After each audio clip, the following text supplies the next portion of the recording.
Hey everyone, welcome to our podcast on A Link to the Past. You are listening to Zelda Pot Smashers.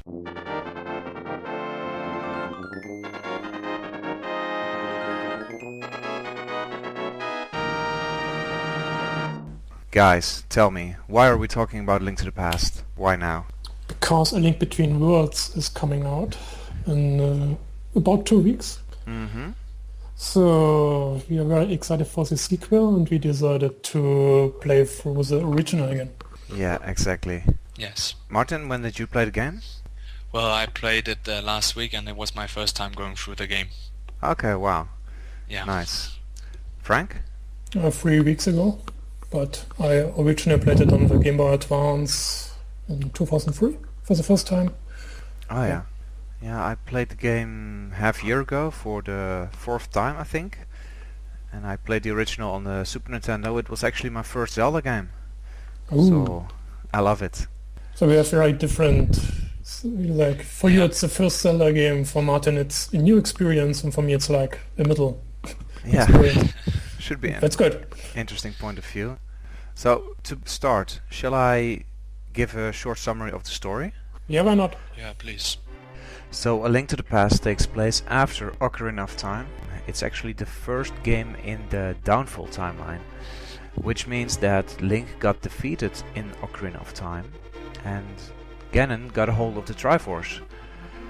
What the sages do is seal Ganon with the Triforce into the Sacred Realm. Now, over the years, Ganon transforms it into the Dark World, and that's where A Link to the Past comes in. A priest appears called Aghanim, and he's trying to reopen the Dark World to release Ganon. And to do that, he has to capture the descendants of the sages, which are girls, including Zelda. And I really love the opening of the game. Yeah. It's my favorite part of the game. You're Link, you're lying in bed, and then you and your uncle both get a telepathic message from Zelda. He goes out, he doesn't come back. You follow him, and outside it's raining, it's thundering, it's dark. You don't know what's going on. There's this moody music playing, and that's how your adventure starts. I love it. Yeah, I agree with you. It's like Ocarina of Time, just that it's real instead and not a dream. Yeah, true. So, did you like the game? Yeah, Yes. absolutely. I think it's one of my top 5 Zelda games, at least. Well, it's probably in my top 3. Uh, I never played the game and I've heard a lot of good things about it, and I agree in many things that's said about it, and it's an old game, but it's still amazing. Then I'll have to say that it's in my top 2, maybe even top 1, I'm not sure. Okay. What's the other game? I'm not sure about Ocarina of Time or Okay. Link to the Past. Yeah, that's so- understandable. Yeah, it's a good competitor. So, what makes A Link to the Past good? Because a lot of people talk about it, especially older gamers. They always like A Link to the Past, but what is it that makes it so good? Shall we each name 2 points, because we played it recently, we paid attention. Frank, you want to start? Yep. I think what's great in the game is what I always love is the first half. It really draws you in, like the overworld is very open and there's lot to explore and to get. Like you can get the ice rod at Lake Hylia and items in Kakariko Village and different bottles, and yeah, it's a lot of fun and it really draws you into the game. It gets me going, and Yeah, Yeah. it is a very big open world, especially right in the beginning. You can almost go anywhere. yeah. And yes, the second half is more dungeon crawling, but the dungeons have a very nice design. All of them you can play them out of order, and the dungeons have good non-linear design. And a very different design, like there's dungeons which are split in half and you have different exits on the overworld, or there's very different shapes. There's a and lot of different ideas. Yeah, exactly, and that's great. Good difficulty. Yeah, definitely. Martin? Well, as the action kind of guy I am, well, I would have to mention the items in this game. Is at least in my opinion, most of the items felt really useful, and that you used them throughout the game. Yeah. There was though the medallions, which I just used for opening the dungeons, and I have to say that some of the items is optional to get in the game, and some feel optional while you have to get them. For example, the flippers, you have to go find some Sora who sells them for 500 rupees, and Some Zora. Oh, it was only the Zora King. Sora King, sorry. Well, anyways, Some random Sora in the game. Some fat guy. wow, this kid doesn't understand anything. Anyways, you have to get the flippers. You can't swim without them. There is also the ice rod, which you need for the Trinix fight. It's also hidden on the right side of Lake Hylia. There is a small tip in the game about it, but there is some vital items you have to get in this game in order to proceed, which the medallions is a good example. You have to decipher all the Hylian language in the signs, and I didn't know so much about that, so, well, I had to go back to the light world in order to proceed in the game, and that made me kind of stuck sometimes, but still a lot of awesome things in the game with the items. I loved the hookshot, the bow, and you got the bow in the first dungeon. It was amazing. Well, That's some would nice. say the second dungeon, but yeah, whatever. You get it quite early in the game, and it's my favorite item in the games. What I like, what I like about the optional items is that there's so much chance to play around with them. For Yeah. example, the ice rod, I think you can get it pretty early in the game, right? Yes, Yeah. And you only need it once for one boss, but other than that, it's always fun just to freeze people, enemies, and then smash them with a hammer, maybe. well, the items have so much. You can use them for so many things. For example, the magic powder. You can turn the yellow beans that turns you into a rabbit. You can use them to make them into fairies. I didn't know this when I was playing, so I have Me to neither. replay the game because that would have been amazing when I was low on life and I needed some life. You have to just turn them into a fairy. And there is the magic cape. You can go invisible like it's Harry Potter. You can use the cane of Björna, which makes you invulnerable. Mm-hmm. Yeah, lots of usage of all the items, really. Yeah. Yeah. really is nice. And then there is the bosses, which is also a great deal for me in the Zelda games. And I think this game is probably the game with the best boss fights ever. And I can state, at least for me, all the boss fights are epic. I look at the list and I can't find one boss I don't like. They're all difficult. Some are easier than others. You guys say, oh, this is so easy, this boss. But it's the first time I played the game. And no, it wasn't easy for me. I did try Moldorm and I think that easy. Moldorm is quite hard. I hate Actually, this boss. Yeah, what I was about to say is that he was really easy the first time I played against him, but the second time, I think it took me half an hour and I was just pissed. I was about to throw my controller away. I And- think Moldorm was like the bane of every 90s child. Yeah, It was just so hard. You would fall down It's all the still my time. bane. 3 weeks ago I still had trouble with this boss. I needed 15 tries or something Wow. before I defeated him. It was so But silly. what I think this game does with the bosses is that they have faces. For example, Blind. He seemed quite easy at the beginning of the fight. Then suddenly a head starts flying around. I was like, what? Then a second head starts flying around. And then, just to top it off, a third head starts flying Yeah. around. So there's just fire all over the room. I could keep talking about the boss fight, so I'm gonna stop. But there's a lot of amazing things. It is good that they keep getting more difficult, because that's Yes. what you miss in some of the newer Zelda games, I think. I'm now that I've tried this game, I definitely miss these kind of boss fights, and I really hope that Zelda games in the future are going to at least be more careful and then make some harder boss fights. But because, well, the normal monsters are not that difficult, so I hope that. Yeah. Yeah. Good points. So what I really thought was a big improvement over the previous two games, like the two games on the Nintendo, they had very minimal story. You had a story screen in the beginning of the game and then one at the end, and that was pretty much it. Yeah. In this game, it's a story that you could almost put in a game that's released right now, and it would be good enough. Yes, That's- that's true. I really also like it. think they were quite limited with the first two games, just to try and Yeah, true. defend them. Yeah, that's a good point actually. But here, like every time you defeat a boss and you release the maiden, she tells a bit about Ganon or the overworld or a part of history. You have a very big plot twist in the middle of the game, Yeah.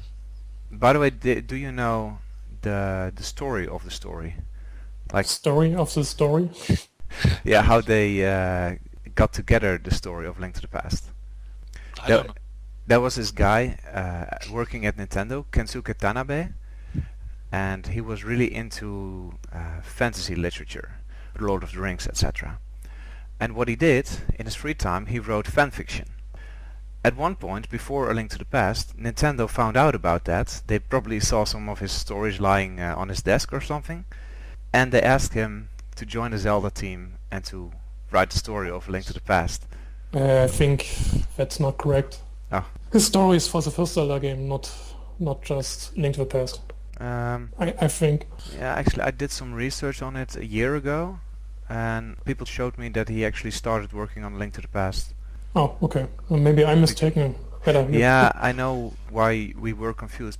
In the magazine that was released with the poster inside, that's where they say that he came up with the whole Zelda and Link thing.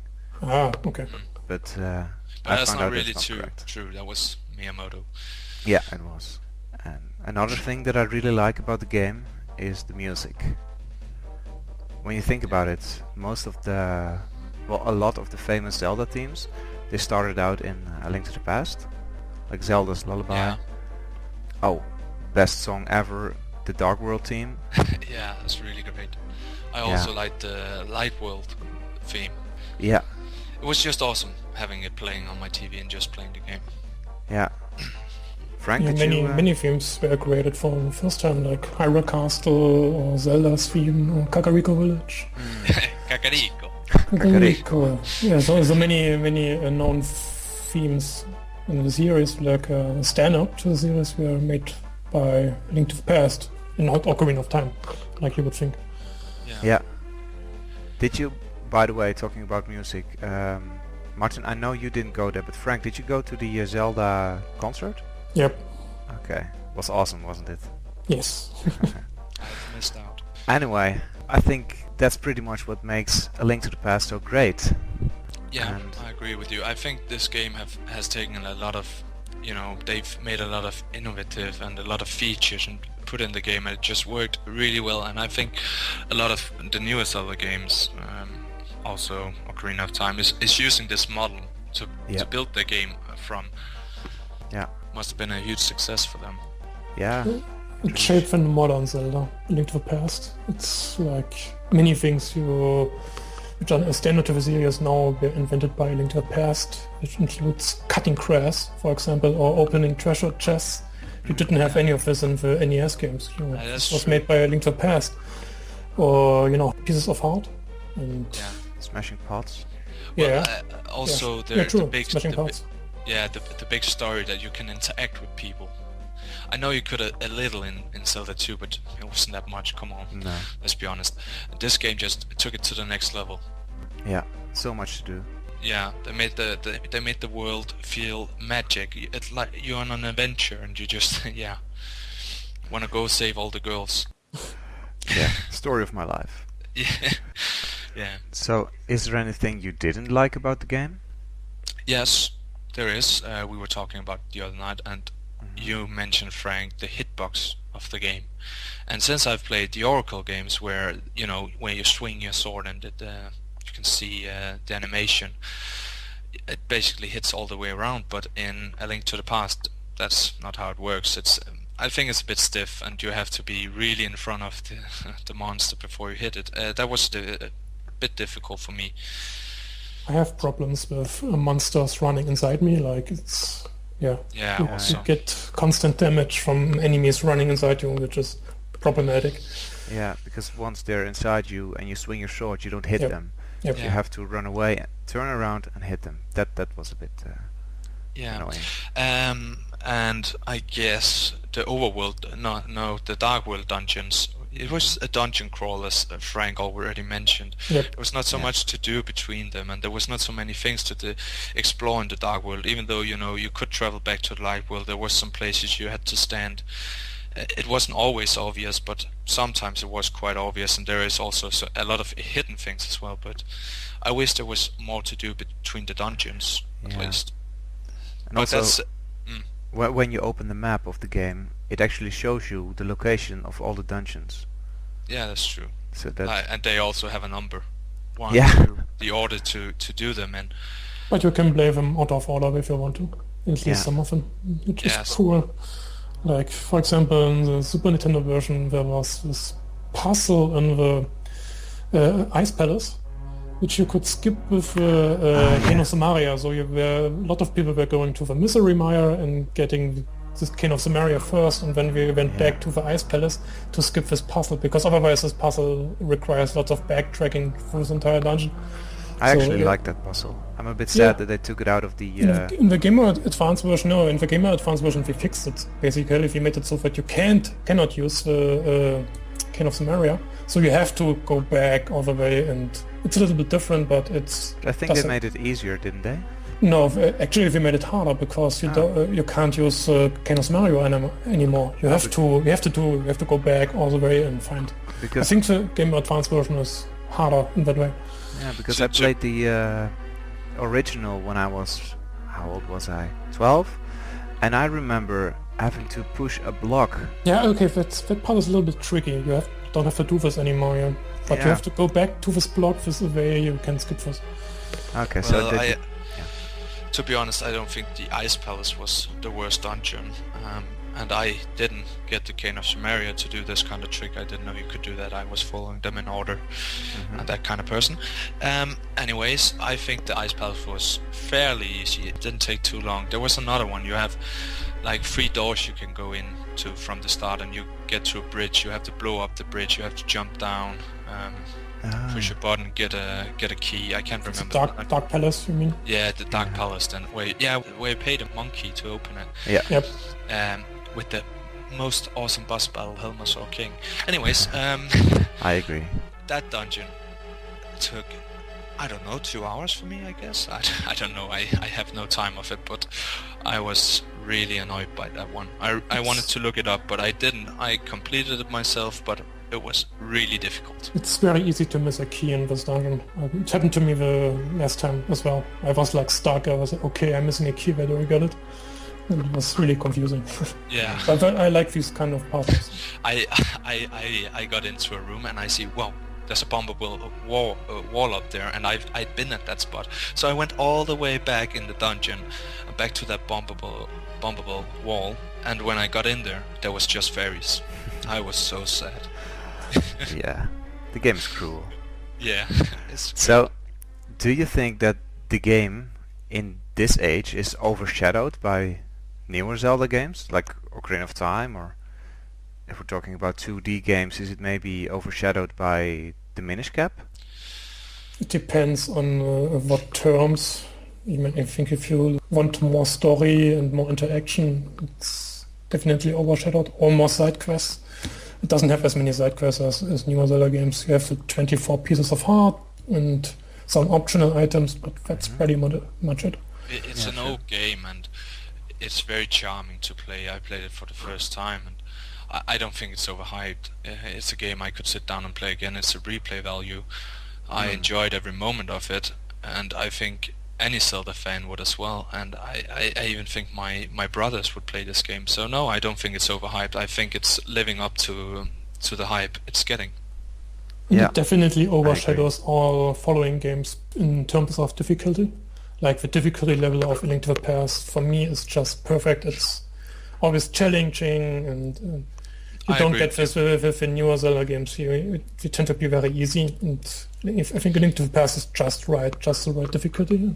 I agree with you, and while I probably prefer Ocarina of Time due to some other elements, I wish that the games in the future at least take this difficulty and try to add it to them, because right now games are too easy and they need to have this difficult. It's really balanced.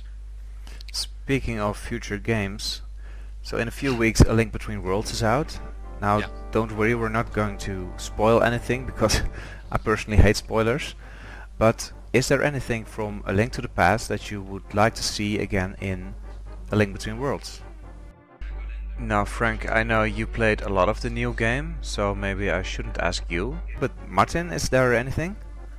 I hope, not if I hope the boss bosses returns, but at least the difficulty of them, or the way they built them up with one phase and the next phase, that was really nice. And as we talked before, the difficulty of a game would be nice. Yeah. It's not too easy to run through. Yeah, of course we already know that it's going to be a lot less linear and not so much hand-holding this time. Yep. Yeah, So that's good. I think I heard somewhere that the Dark World music is returning, but I'm not sure yet. So Yeah, it's returning. okay, that's good. And what I also hope is that it has the blue mail, like the second. The most awesome design of a male on Link. I think so, yeah.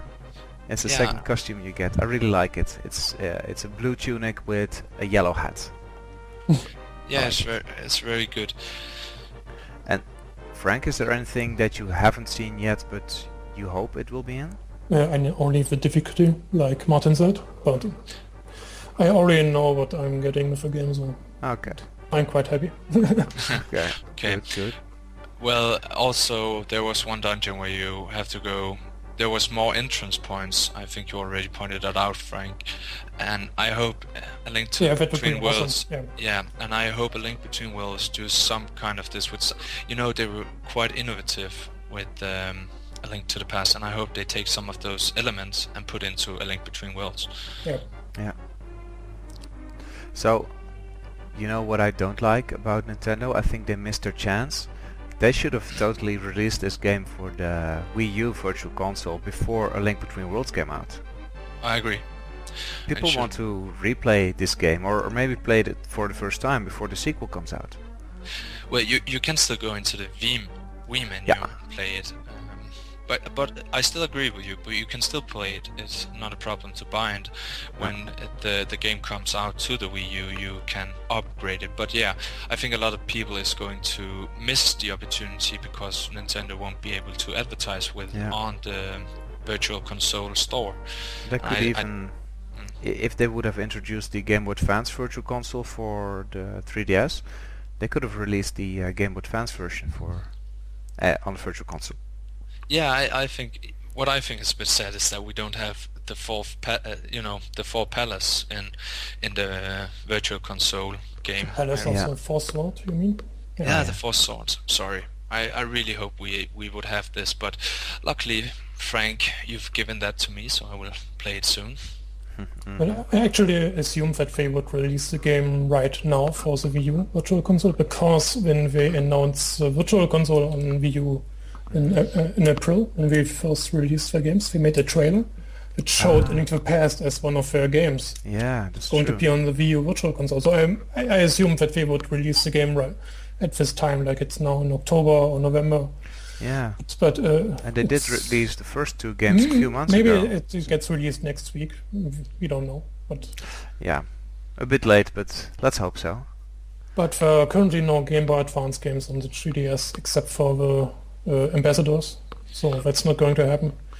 The Ambassador Yeah. have A Link to the Past. No, we only have the Minish Cap, and Yeah. Okay, yeah. but not A Link to the Past. Well, it's because there is coming a bundle for A Link Between Worlds, the golden 3DS XL, and they are going to. Is it Link's Awakening they're putting into No. the bundle, or? No, only a download code for A Link Between Worlds. No other games. But might there was confuse this with, pre-order action in America. It's only like in-game in the Yeah. UK. They have like this special collector's edition with a treasure chest that makes sounds, and a poster and a download code for Link's Awakening.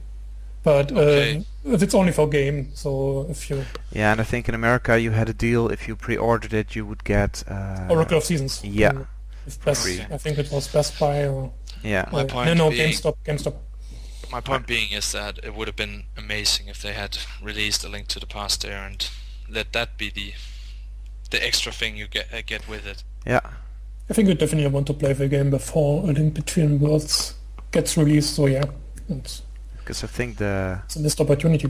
the new game references a lot of the story of Link to the World, Link to the Past, right? A Link to the World. Oh, yeah, that's like the next sequel. I won't say.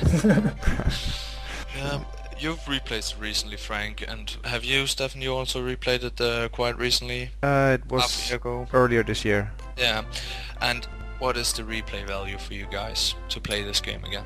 Very high. I think it's one of the Zelda games which has the best replay value. Like Yeah. I said, the first half really draws you in. It really makes you play the game. It's like I can't stop playing. I have to get this other bottle and have to get the ice rod and have to get the better boomerang and so on. It's a lot of fun and it really sucks you into the game. So it's awesome. And it's not stretched out. I mean, Yeah. everything is very compact. There are no big tutorials, no big hand No. holdings. Like you finish the castle section where you rescue Princess Zelda, and after the sanctuary you can basically do whatever you want. You can even get the ice rod right away. You know, Yeah. it's cool. It's a lot of fun, and I think that creates a replay value for the game. Yeah. Yeah, I agree.